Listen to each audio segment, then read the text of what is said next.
اس ادارے کے جو بانی اور محتمم میں حضرت مولانا عمر فاروق حیدری صاحب، ان کو مبارکباد پیش کرتا ہوں۔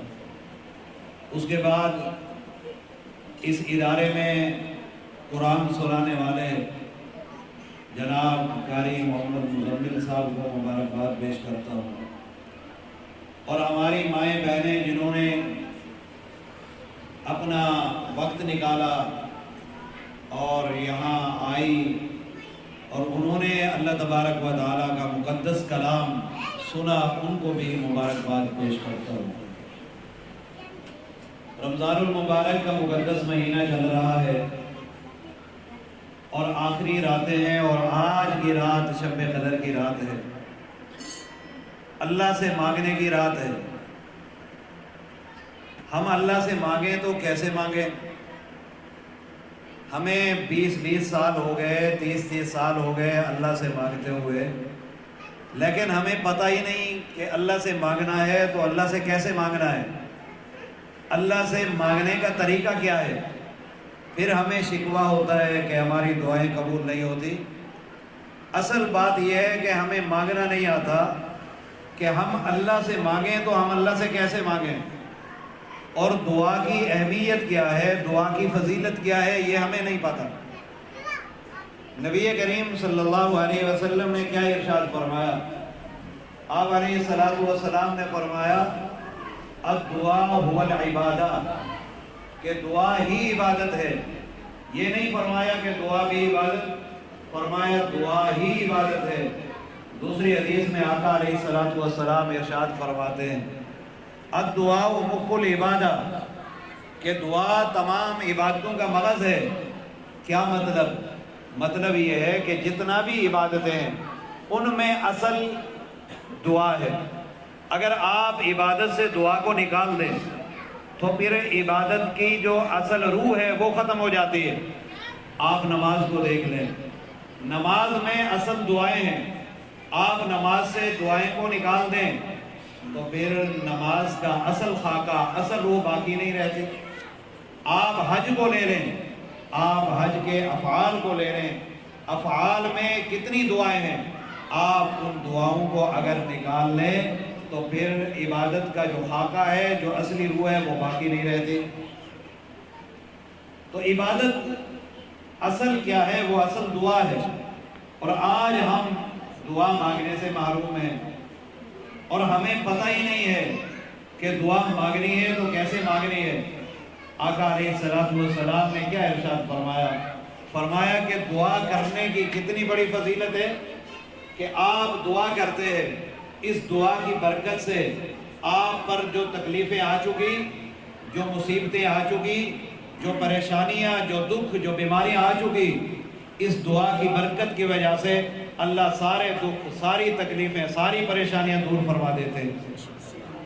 اور دوسری حدیث میں کہ آپ اپنے اللہ کی رحمت دیکھیں کہ ایسی مصیبتیں، ایسی تکلیفیں، ایسی پریشانیاں جو ابھی آئی نہیں، آئندہ آنے والی ہوتی ہیں، تو پھر بندہ دعا کرتا ہے تو دعا کرنے کی وجہ سے وہ ساری مصیبتیں، ساری پریشانیاں جو ابھی آئندہ آنے والی ہوتی ہے، اللہ رب العزت سب کو ہٹا لیتا ہے اور انسان کو اس سے محفوظ فرما دیتا ہے۔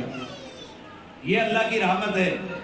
آپ دیکھیں، آپ کی کسی کے ساتھ دوستی ہے، آپ اس سے پیسے مانگتے ہیں کہ مجھے پیسے ادھار دے دو، تو وہ کیا کہتا ہے کہ جناب آپ کی اور میری دوستی ہے، لیکن اگر آپ نے مجھ سے پیسہ مانگا تو یہ میرا اور تیرا تعلق ٹوٹ جائے گا۔ مجھ سے پیسہ نہیں مانگنا، چاہے تو ادھار مانگ رہا ہے، اس سے تعلق ٹوٹ جائے گا۔ لیکن اللہ کی ذات تو ایسی ذات ہے، اللہ فرماتے ہیں اگر مجھ سے نہ مانگا تو پھر میرا اور تیرا تعلق ٹوٹ جائے گا۔ مجھ سے مانگو، اگر مجھ سے نہیں مانگو گے تو پھر میرا اور تمہارا تعلق کمزور ہو جائے گا، میرا اور آپ کا تعلق ٹوٹ جائے گا۔ ہم سارا دن اللہ سے مانگتے ہیں، لیکن رات کا پہر اللہ رب العزت سحری کے وقت آسمان دنیا پر آ جاتے ہیں اور فرماتے ہیں کوئی ہے مجھ سے مانگنے والا، میں اس کو عطا کروں۔ کوئی ہے اپنی بیماری دور کروانے کے لیے مجھ سے مانگنے والا دعائیں، میں اس کی دعائیں قبول کروں۔ کوئی ہے رزق سے پریشان، میں اس کی یہ پریشانی دور کروں، تو اللہ رب العزت آسمان دنیا پر تشریف لے آتے ہیں۔ لیکن ہماری حالت کیا ہوتی ہے؟ ہماری حالت یہ ہوتی ہے کہ ہم سوئے ہوئے ہوتے ہیں، ہم اللہ سے نہیں مانگ رہے ہوتے، ہمیں اللہ سے مانگنا ہی نہیں آتا۔ اور کون سے ایسے موقع ہیں نبی علیہ السلام نے بتائے کہ کن کن موقعوں پر تمہاری دعائیں قبول ہوں گی، ان موقعوں پر دعا کیا کرو۔ نبی علیہ السلام نے فرمایا کہ جمعہ کے دن دعائیں قبول ہوتی ہیں، جمعہ کے دن خوب دعائیں کیا کرو، تمہاری دعائیں جمعہ کے دن قبول ہوتی ہیں۔ اور فرمایا رمضان المبارک کی جو یہ آخری راتیں ہیں، ان راتوں میں دعائیں قبول ہوتی ہیں۔ اور فرمایا ختم قرآن کے موقع پر، جیسے آج یہاں پر الحسان اسلامک سینٹر میں ختم قرآن کا موقع ہے، تو فرمایا ختم قرآن کے موقع پر جو دعا کی جاتی ہے وہ دعا بھی رب تعالیٰ کی بارگاہ میں قابل قبول ہو جاتی ہے۔ اور فرمایا کہ جب مجاہد میدان جہاد میں کھڑا ہوتا ہے اس وقت دعا کرتا ہے، اس کی دعا قبول ہوتی ہے۔ اور جب مریض دعا کرتا ہے تو اللہ رب العزت مریض کی دعا قبول فرماتے ہیں۔ مریض سویا ہوا ہے، رات کا وقت ہے، ماں باپ سو گئے، اس کے بچے سو گئے، سارے کے سارے لوگ سو گئے، اب مریض کو کسی چیز کی ضرورت پڑ گئی۔ اب مریض نے آواز دی اپنے باپ کو، بابا، لیکن بابا سو گیا۔ مریض نے آواز دی اپنی امی کو، امی، لیکن امی سو گئی۔ اپنے بچوں کو آواز دی، بچے سو گئے۔ جب سارے سو گئے پھر اس کی نگاہیں اٹھتی ہیں اللہ کی طرف اور کہتے ہیں اللہ سب سو گئے، تو نہیں سویا، اللہ مجھے اس بیماری سے نجات دے دے۔ تو اللہ اس بندے کی بھی دعا قبول فرماتے ہیں۔ لیکن ہمیں معلوم نہیں ہے کہ کون سے موقع ہیں جن موقعوں پر رب تعالیٰ دعائیں قبول کرتے ہیں۔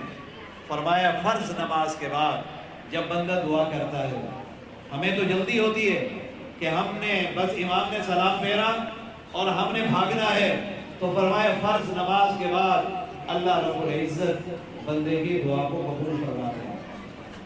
نبی علیہ السلام بیٹھے تھے، آقا علیہ السلام کے پاس چند صحابہ آئے جو نئے نئے مسلمان تھے، آ کر کہا یا رسول اللہ صلی اللہ علیہ وسلم، ہم پہلے بتوں سے مانگا کرتے تھے، لات اور منات اور عزا سے مانگا کرتے تھے، ہمیں پتا تھا کہ فلاں بت فلاں جگہ پر، فلاں بت فلاں جگہ پر، ہم جاتے تھے ان سے مانگا کرتے تھے۔ اب تو ہم مسلمان ہو گئے، ہم نے اللہ سے مانگنا ہے، ہمیں بتاؤ ہمارا اللہ ہمیں کہاں ملے گا؟ تو نبی علیہ السلام پر اللہ کا قرآن نازل ہو گیا، وَإِذَا سَأَلَكَ عِبَادِي عَنِّي فَإِنِّي قَرِيبٌ، کہ اے میرے محبوب اگر میرے بندے میرے بارے میں سوال کریں کہ میں ان کو کہاں ملوں گا، تو ان کو کہہ دینا کہ میں تمہاری شارک سے بھی زیادہ قریب ہوں، جہاں پر بھی جس حال میں بھی تم مجھے پکارو گے میں تمہاری پکار کو سنوں گا، چاہے جس زبان میں بھی پکارو تم مجھے، پنجابی میں پکارو، اردو میں پکارو، انگلش میں پکارو، سرائکی میں پکارو، جس زبان میں بھی تم پکارو گے میں تمہاری پکار کو سنوں گا۔ اور اللہ فرماتے ہیں میں تمہارے الفاظ کا بھی محتاج نہیں ہوں، تم الفاظ سے نہ پکارو، تم بیٹھے بیٹھے دل میں پکارو، پھر بھی میں تمہارے دل کو جانتا ہوں، تمہارے دل کی کیفیت کو جانتا ہوں، تمہاری دعاؤں کو قبول کر لوں گا۔ آپ سنتے رہتے ہیں، جناب موسیٰ علیہ السلام کا دور ہے، جناب موسیٰ علیہ السلام کے دور میں بارش نہ ہو رہی، تو جناب موسیٰ علیہ السلام نے سب کو جمع کیا، سارے جمع ہو گئے تو دعا کی کہ اللہ بارش عطا کر دے۔ اللہ نے فرمایا اس مجمع کے اندر میرا باغی بندہ بیٹھا ہے، گناہگار بندہ بیٹھا ہے، نافرمان بندہ بیٹھا ہے، جب تک وہ بیٹھا ہے اس وقت تک بارش نہیں ہو سکتی۔ حضرت سیدنا موسیٰ علیہ السلام نے اعلان کیا کہ اس مجلس کے اندر جو بدبخت بیٹھا ہے، اللہ کا نافرمان بیٹھا ہے، فوراً اٹھ کر یہاں سے نکل جائے، اس کی وجہ سے بارش رکی ہوئی ہے۔ اب وہ بیٹھا تھا، وہ سوچنے لگا اب میں اس بھرے مجمع سے اٹھتا ہوں، میری بے عزتی ہو جائے گی۔ ہاتھ اس نے نہیں اٹھائے، زبان اس نے نہیں چلائی، دل میں کہا اللہ آئندہ نہیں کروں گا، اللہ مجھے معاف کر دے، اللہ یہاں سے اٹھتا ہوں بے عزت ہوتا ہوں، اللہ مجھے بے عزت ہونے سے اب بچا لے، اللہ میں آئندہ نہیں کروں گا۔ اتنی اس نے بات کی، زبان کو حرکت بھی اس نے نہیں دی، اپنے ہاتھ بھی نہیں اٹھائے، فوراً بارش شروع ہو گئی۔ حضرت موسیٰ علیہ السلام نے عرض کی مالک آپ نے تو کہا تھا کہ اس وقت تک بارش نہیں ہوگی جب تک یہاں سے ایک گناہگار بندہ ہے وہ نہیں نکلے گا، اللہ یہاں سے تو کوئی نکلا ہی نہیں۔ تو اللہ نے کیا فرمایا؟ اللہ نے فرمایا کہ اس گناہگار بندے نے مجھ سے صلح کر لی ہے، میری اور اس کی صلح ہو چکی ہے، جب میری اور اس کی صلح ہو چکی ہے تو اس وجہ سے میں نے بارش عطا کر دی ہے، اس وجہ سے بارش آ گئی ہے۔ تو حضرت سیدنا موسیٰ علیہ السلام نے عرض کی مالک آپ مجھے بتا تو دیں کہ وہ بندہ ہے کون، آپ مجھے بتائیں۔ تو اللہ تبارک و تعالیٰ نے فرمایا کہ جب وہ میرا باغی تھا، جب وہ میرا نافرمان تھا، اس وقت میں نے نہیں بتایا، لیکن اب وہ میرا فرما بردار بن گیا ہے۔ اب میں کیسے بتا سکتا ہوں؟ جب وہ گناہگار تھا میں نے نہیں بتایا، اب تو میری اور اس کی صلح ہو چکی ہے، اب میں نہیں بتاؤں گا کہ وہ کون سا بندہ تھا۔ آج ہمیں اپنے پروردگار سے مانگنے کا پتہ نہیں ہے کہ ہم نے اپنے رب سے مانگنا ہے تو کیسے مانگنا ہے۔ آؤ سنیں کہ اگر ہمیں مانگنے کا طریقہ نہیں آتا تو ہم پھر سیکھتے ہیں کس سے؟ ایک چونٹی سے ہم سیکھتے ہیں کہ چونٹی نے رب سے کیسے مانگا۔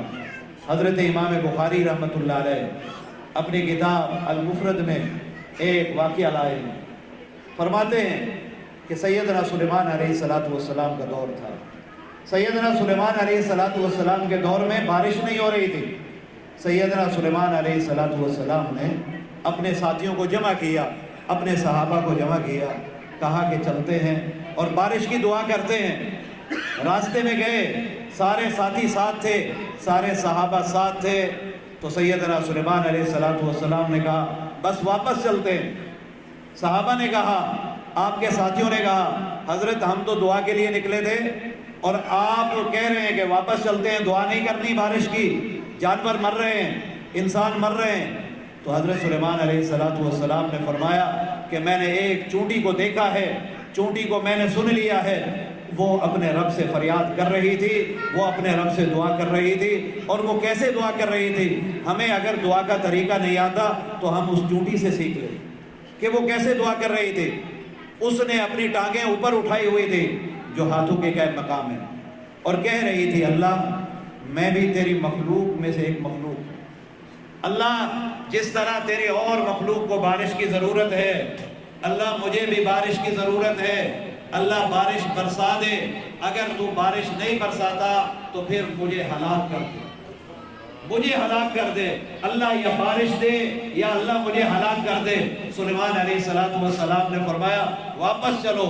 سارے ساتھی واپس آ گئے اور جب اپنے گھروں میں پہنچے ادھر سے بارش بھی آ گئی۔ تو آپ دیکھیں کہ چونٹی کس عزم کے ساتھ اللہ سے دعا کر رہی تھی اور کہہ رہی تھی کہ اللہ یا بارش دے دے، اللہ یا مجھے ہلاک کر دے۔ کبھی ہم نے بھی ایسے اللہ سے مانگا ہے؟ ہماری پریشانیاں، ہمارے دکھ، ہماری تکلیفیں، کبھی ہم رب کے در پہ بیٹھ چکے ہوں اور کہہ دیا ہو ہم نے کہ اللہ ہم مصلی پہ آ چکے ہیں، اللہ ہم اس وقت تک نہیں اٹھیں گے جب تک ہمارا یہ مسئلہ حل نہیں ہوگا۔ اللہ ہمیں تو آپ کا ہی در بتایا آپ کے نبی نے کہ آپ نے جو کچھ مانگنا ہے اس در سے مانگنا ہے۔ اللہ ہم آپ سے نہ مانگیں تو کس سے مانگیں؟ اللہ جب تک آپ عطا نہیں کریں گے ہم یہاں سے نہیں اٹھیں گے۔ آپ کو میں بتاؤں، مظفر گڑھ میں کوٹ ادو شہر ہے، اس کے قریب ایک بہت بڑا سردار رہتا ہے، اس کا بہت بڑا باغ بھی ہے، اور وہ سردار خود شرابی ہے، شراب پیتا تھا، لیکن اس نے اپنے باغ میں ایک مسجد بھی بنائی تھی، وہاں پر ایک امام بھی رکھا تھا، لیکن کبھی زندگی میں مسجد میں اس نے قدم نہیں رکھا تھا۔ اس کی 7 بیٹیاں ہوئی، 7 بیٹیوں کے بعد اللہ نے اسے بیٹا دیا، ایسا بیٹا دیا جس کے کان تھے سنتا نہیں تھا، اور زبان تھی لیکن بولتا نہیں تھا، یہ بڑا پریشان، پورے ملک میں اس نے علاج کروائے، جس ڈاکٹر کا پتہ چلا اس کے پاس یہ اپنے بیٹے کو لے گیا، لیکن کہیں سے فرق نہ پڑا۔ ایک دن یہ گھر میں پریشان بیٹھا تھا، اس نے سوچا کہ اب کیا کروں، اب ایک ہی در ہے، وہ اللہ کا در ہے۔ اب یہ رات کو اٹھا، رات کو اٹھ کے مسجد کی طرف جانے لگا۔ امام مسجد نے دیکھا کہ یہ مسجد کی طرف آ رہا ہے، شاید اس نے آج شراب زیادہ پی لی، اس کو راستے کا پتہ ہی نہیں چل رہا، یہ ادھر آ رہا ہے۔ جب وہ مسجد کے دروازے پہ آیا، امام نے اسے روکا کہ یہاں کیا کرنے کے لیے آ رہے ہو؟ تو اس نے امام کو دھکا دیا اور دھکا دے کے اندر مسجد میں آیا، اور مسجد میں آ کے جو محراب تھا، محراب پہ آ کر ہاتھ رکھ دیے اور رونے لگا اور کہنے لگا، اللہ تو نے اوروں کو بھی بیٹے دیے ہیں، وہ سنتے ہیں، وہ دیکھتے ہیں، وہ بولتے ہیں، اللہ 7 بیٹیوں کے بعد ایک بیٹا دیا ہے، وہ سنتا بھی نہیں ہے، وہ بولتا بھی نہیں ہے۔ اللہ میں ڈاکٹروں کے دھکے کھا کھا کے تھک چکا ہوں، اللہ اب میں کہیں نہیں جاؤں گا۔ یہاں شرابی اس محراب میں پڑے پڑے روتا رہا۔ وہ امام مسجد کہتا ہے کہ جب صبح کے نماز کا وقت ہوا، میں نے اذان دی، اس نے وضو کیا، وہاں نماز پڑھی، نماز کے بعد پھر بھی نہیں گیا، وہاں مسجد میں پڑا رہا، روتا رہا۔ اور جب اشراق کا ٹائم ہوا، اس کی چھوٹی بیٹی وہ جوتیوں والی جگہ پہ آئی اور اس نے وہاں سے آواز دی، بابا امی بلا رہی ہے آپ کو۔ اس نے کہا تو اپنی امی کو کہہ دے کہ اب میں نہیں آتا، اب میں تھک چکا ہوں، اب میں کسی ڈاکٹر کے پاس لے کر نہیں جاؤں گا، اب میں کہیں نہیں جاتا۔ تو وہ جلدی جلدی بھاگتی ہوئی آئی اور کہا، ابو امی اس لیے تو نہیں بلا رہی کہ کسی ڈاکٹر کے پاس جانا ہے، امی اس لیے بلا رہی ہے کہ میرا بھائی اب سن بھی رہا ہے، میرا بھائی اب بول بھی رہا ہے۔ یہ جلدی جلدی بھاگا اور جلدی جلدی بھاگ کے گھر آیا، اپنے بیٹے کو اٹھایا، اپنے بیٹے کو اٹھا کے اس سے بولنے لگا، کہا میری بات سن رہے ہو؟ بیٹے نے کہا ہاں میں بات سن رہا ہوں، بول رہا ہوں۔ کہا یہ کیسے ہو گیا؟ کہا ابو مجھے نہیں پتا، ابھی میں سویا ہوا تھا، میرے جسم میں ایک جھٹکا لگا، میری سماعت بھی کھل گئی اور میرا تکلم بھی کھل گیا، میں سننے بھی لگ گیا ہوں، میں بولنے بھی لگ گیا ہوں۔ کبھی ہم نے ایسے مانگا ہے اللہ سے؟ ہم اللہ سے ایسے مانگیں، اللہ سے چمٹ چمٹ کر مانگیں۔ نبی علیہ الصلوۃ والسلام نے کیا فرمایا؟ یا ذل جلال والاکرام سے چمٹ جاؤ، اللہ سے چمٹ چمٹ کے دعائیں کرو، تو پھر آپ دیکھیں کہ آپ کی دعائیں اللہ کیسے قبول نہیں کرتا۔ آؤ میں آپ کو مدینہ میں لے چلتا ہوں۔ مدینہ میں ایک عورت ہے، اس نے دعا کی، اس کی دعا کیسے قبول ہوئی؟ نبی علیہ الصلوۃ والسلام مکہ میں تھے، آقا علیہ الصلوۃ والسلام مکہ سے مدینہ کی طرف ہجرت کر کے آ رہے ہیں۔ یہاں پر مدینہ کے سارے لوگ استقبال کے لیے باہر نکلے ہوئے ہیں، اہلاً وسہلاً مرحبا یا رسول اللہ، یا رسول اللہ آپ ہمارے گھر میں آئیں، ہمارے گھر میں آئیں۔ جو بڑے سردار تھے انہوں نے اپنے مکانوں کی صفائیاں بھی کر دی کہ آقا آپ ہمارے گھر میں آئیں۔ یہاں مدینہ میں ایک غریب عورت ہے، ابو ایوب انصاری کی بیوی ہے، ام ایوب، یہ بیٹھی تھی اور کہنے لگی یہ باہر آوازیں آ رہی ہیں، یہ کیا آوازیں ہیں؟ ابو ایوب کہنے لگے آپ کو نہیں پتا، آمنہ کے لال صلی اللہ علیہ وسلم مدینہ میں آ گئے۔ ام ایوب نے کہا ابو ایوب تو بھی جا اور نبی علیہ الصلوۃ والسلام کو دعوت دے، شاید ہماری قسمت کھل جائے اور آقا ہمارے گھر میں آ جائیں۔ تو ابو ایوب کہنے لگے کیسے آ سکتے ہیں، ہم تو غریب ہیں، یہاں تو بڑے بڑے سرداروں نے اپنے مکانوں کی صفائیاں کی ہوئی ہیں، نبی علیہ الصلوۃ والسلام جائیں گے ان کے گھر میں، ہمارے گھر میں کیسے آ سکتے ہیں؟ ام ایوب نے کیا کیا؟ مصلی اٹھایا اور مصلی بچھایا اور مصلی پہ بیٹھ کے رونے لگ گئی اور کہنے لگی اللہ ہم غریب ہیں لیکن دل کی خواہش ہے کہ آمنہ کے لال ہمارے گھر کے مہمان بنے، اللہ تیرے آگے تو کوئی چیز بھی حیثیت نہیں رکھتی، اللہ آمنہ کے لال کو ہمارے گھر کا مہمان بنا دے۔ اور اپنے خامند کو کہا کہ آپ باہر جائیں، آپ جا کر نبی علیہ الصلوۃ والسلام کو دعوت دیں، ہو سکتا ہے ہماری قسمت کھل جائے۔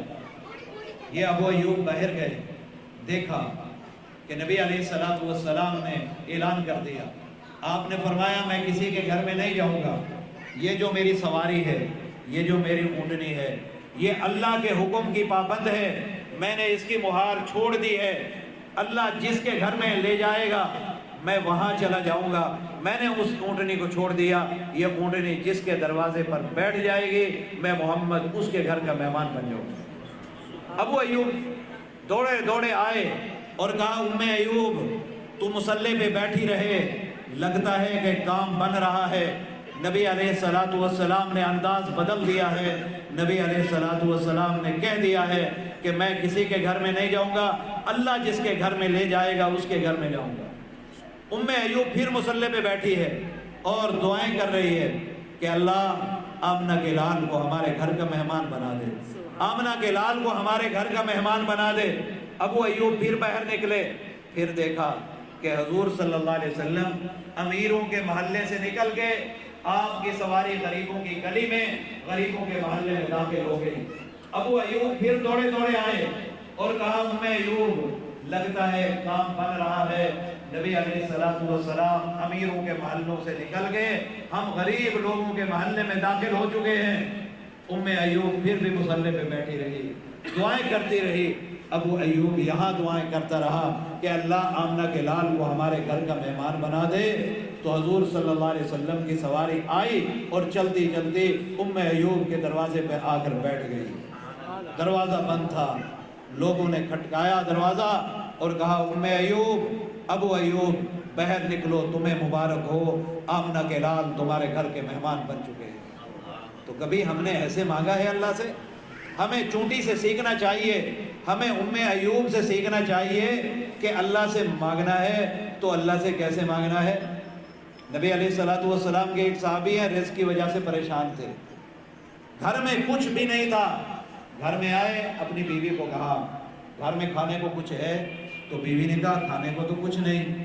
کہا اپنی بیوی سے کہ تو ایسا کر، یہاں مصلی بچھا، اللہ سے مانگ، میں مسجد جا رہا ہوں، میں وہاں جا کر اللہ سے مانگتا ہوں۔ یہ مسجد میں چلے گئے، وہاں مصلی بچھایا اور ان کی بیوی گھر میں بیٹھ گئی اور یہاں مصلی بچھا کے رب سے مانگنے لگی۔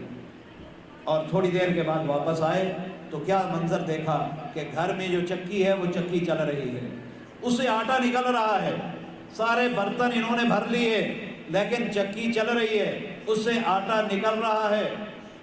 حیران ہو گئے، جیسے انسان ہے تو جستجو کرنے لگ جاتا ہے کہ یہ آٹا آ کہاں سے رہا ہے، کہیں اس چکی کو نیچے سے پیپ تو نہیں لگ گیا، اللہ کی طرف سے وہاں سے یہ آٹا آ رہا ہے۔ تو انہوں نے چکی کو اٹھا لیا، دیکھا نیچے کچھ نہیں تھا۔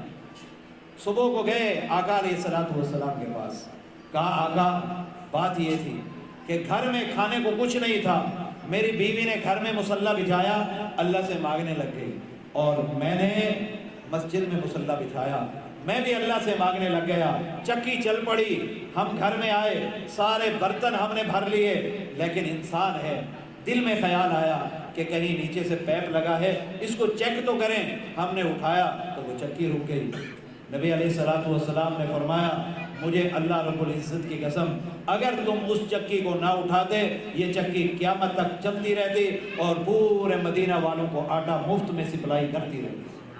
تو کبھی ہم ایسے مانگیں اللہ تعالیٰ سے، ہم اللہ تعالیٰ سے بڑے لجاجت کے ساتھ اور ہم بیٹھ جائیں، آپ کی پریشانیاں ہیں، ہماری پریشانیاں ہیں، ہماری مائیں بہنیں ہیں ان کی پریشانیاں ہیں، تو اللہ سے ایسے تو مانگیں۔ میں خود ایک خاتون کو جانتا ہوں، ہماری رشتہ دار ہے، وہ عمرے کے لیے گئی، جب عمرے کے لیے گئی تو وہاں کھڑی تھی، 16 سال اس کی شادی کو ہو گئے تھے لیکن اس کو اولاد والی نعمت نہیں ملی۔ خاوند نے اسے کہا تھا کہ اگر تجھے اولاد نہ ہوئی تو میں تجھے طلاق دے دوں گا، 16 سال ہو گئے اولاد ہی نہیں ہو رہی۔ جب وہ وہاں گئی بیت اللہ کے غلاف کو پکڑ گئے، کہنے لگی اللہ اور کون سا در ہے، میں کس در پہ جاؤں، اور یہاں پر خاوند نے مجھے دھمکی دے دی ہے طلاق کی کہ اگر اولاد نہ ہوئی 16 سال ہو گئے میں تجھے طلاق دے دوں گا، اب میں واپس جاؤں گی مجھے تو طلاق مل جائے گی، اللہ میں اپنی زندگی کہاں گزاروں گی۔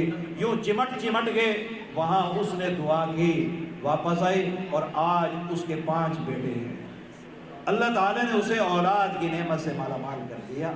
تو ہمیں بھی چاہیے کہ یہ راتیں ایسی راتیں کہ ہمیں ان راتوں میں اللہ رب العزت سے مانگنا چاہیے، اور بڑی حوصلے کے ساتھ، عزم کے ساتھ، پکے ارادے کے ساتھ مانگنا چاہیے۔